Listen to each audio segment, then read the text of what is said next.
هل تعلم أنه بتأهل الملاكمة إيمان خليف لدور النصف النهائي بأنها سوف تنال أول ميدالية للجزائر بعد آخر تتويج لتوفيق مخلوفي بالأولمبياد بفضيتين أولمبياد 2016،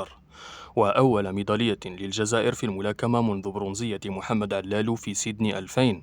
وأول ميدالية للرياضة النسوية الجزائرية منذ برونزية سوريا حداد في الجيدو بأولمبياد بكين 2008، ورابع ميدالية أولمبية للرياضة النسوية الجزائرية بعد ذهبية حسيب أبو المرقة في أولمبياد برشلونة 1992، وذهبية نورية بن مراح في سيدني 2000، وبرونزية سوريا حداد في بكين 2008. كما أنها أول ميدالية للملاكمة العربية والجزائرية في تاريخ